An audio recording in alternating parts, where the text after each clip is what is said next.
Əmək və Əhalinin Sosial Müdafiəsi Nazirliyinin strukturuna daxil olan Dost İnklüziv İnkişaf və Yaradıcılıq Mərkəzinə yeni rəhbər təyinatı gerçəkləşib. Videoya keçməzdən əvvəl kanala abunə olmağı və videonu bəyənməyi unutmayın. Sizin fikirləriniz bizim üçün çox önəmlidir. Fikirlərinizi mütləq şəkildə rəy bölməsində yazın. Öncədən hər birinizə təşəkkürlər. Xəbərin ünvanı xəbər verir ki, bu barədə Əmək və Əhalinin Sosial Müdafiəsi Naziri Anar Əliyev tərəfindən müvafiq sərəncam imzalanıb.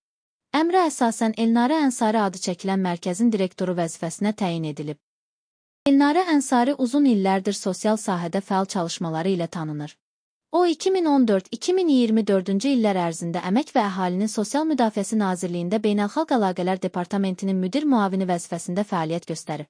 Peşəkar kadr kimi tanınan Elnarə Ənsari 2024-cü il oktyabrın 1-dən etibarən Dost İnklüziv İnkişaf və Yaradıcılıq Mərkəzində direktor səlahiyyətlərini müvəqqəti icra edirdi.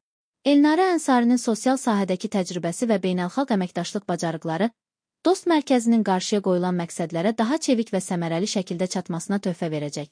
Təyinatla bağlı rəsmi məlumat Nazirliyin və Dost Agentliyinin rəsmi platformalarında da yayımlanıb.